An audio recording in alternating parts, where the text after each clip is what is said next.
ভারতবর্ষে বাংলাদেশে বিখ্যাত একজন কবি যিনি হলেন কবি রবিউল ইসলাম, যার লেখাকে আমি বহু সম্মান অর্জন করেছি। সেই লেখাটি আমি শোনাবো, তবে একটু পরে। সর্বপ্রথম অনুষ্ঠানের শুরু ছোট্ট একটি উর্দু কথা পাঠ করে শোনাবো এবং অনুরোধ করব যারা এদিকে ওদিকে ঘোরাফেরা করছেন, আমি অনুরোধ করব তাদেরকে, আমার দাদা ভাই, আমার যারা এখানে গজল প্রিয় শ্রোতা আছেন, আপনারা মেহফিলে অনেক জায়গা আছে, এসে বসে যান। ইনশাআল্লাহ একের পর এক শিল্পী সবাই উপস্থিত হবে। শুনবেন সর্বপ্রথম ছোট্ট একটি উর্দু কথা। ইয়া রাসূলে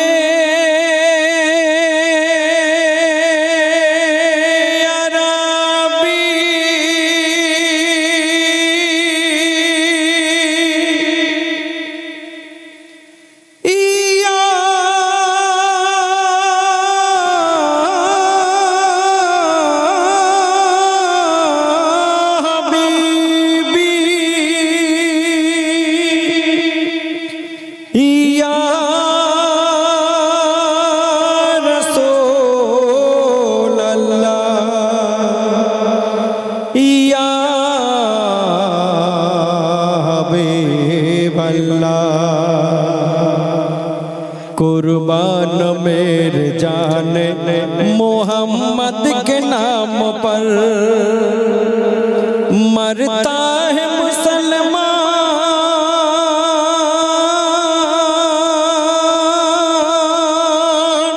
मरता है मुसलमान मोहम्मद के नाम पर। कुर्बान मेरे जान मोहम्मद के नाम पर, मोहम्मद के नाम पर, मोहम्मद के नाम पर।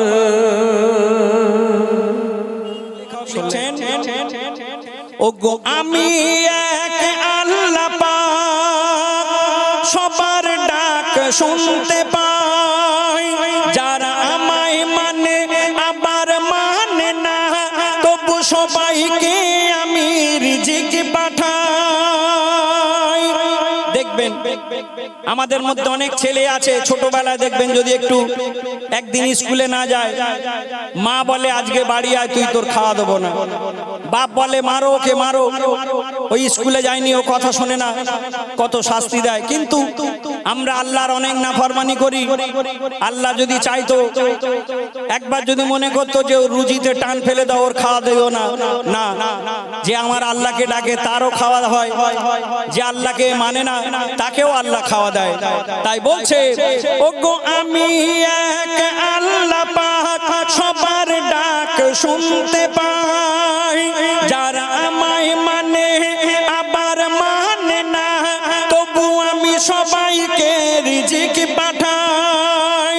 ও তোরা যতই হোস না জ্ঞানী বিজ্ঞানী, ও তোরা যতই হোস না জ্ঞানী বিজ্ঞানী, বানাতে পারবি না এক ফোঁটা পানি। ওরে ততক্ষণ তোর থাকবে জীবন, যতক্ষণ থাকবে আমার মেহেরবানি। মরু হুকুম বিনা নড়তে পারে না, মরু হুকুম বিনা নড়তে পারে না কোন গাছের পাতা একটুখানি। তোর দিয়েছি এত নিয়ামত, তবু কেন করলি না মোর ইবাদত, করলি না মোর ইবাদত।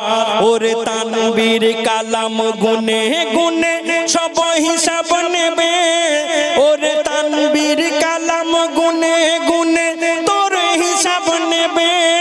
যখন হবে কিয়ামত বলে আল্লাহ পাক, ওগো বলে আল্লাহ পাক, শোনো শোন রে আদম জাত, বলে আল্লাহ পাক। ওগো বলে আল্লাহ পাক, ওগো বলে আল্লাহ পাক।